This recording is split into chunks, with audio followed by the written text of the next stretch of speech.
I'm Father Bob Stokig, rector of the Guardian Angel Cathedral in Las Vegas, Nevada, coming to you with another one of our weekly scripture reflections. This for August the 15th, the feast of the Assumption of the Blessed Virgin Mary.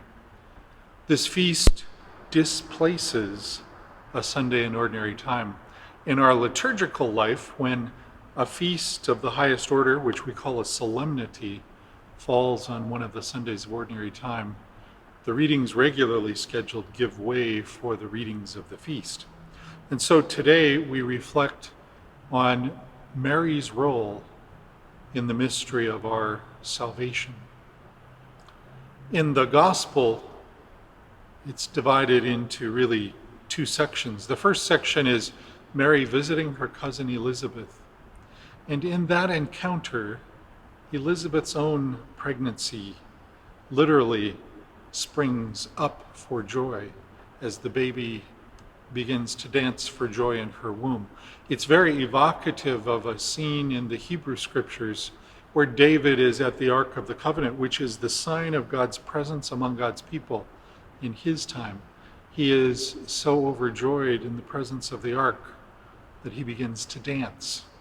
We see that same sense with John the Baptist leaping for joy in his mother's womb. The second half of this gospel for today is really Mary's song of praise.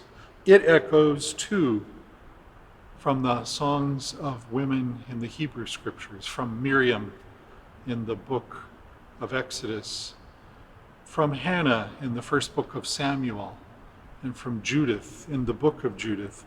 These women have their own songs of praise, which have fragments that also appear in Mary's song of praise. The purpose of all of them, of course, is to talk about how God's mighty deeds continue to take place in the lives of God's people, and how these women sing out of joy and gratitude for the ways in which God blesses them.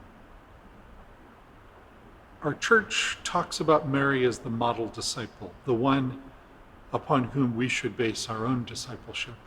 So as we celebrate this feast, we celebrate the feast of one who not only says yes to God's will, but who sings God's praise as she recognizes the many manifold ways in which God's action is alive in the world. We hope wherever you are keeping well.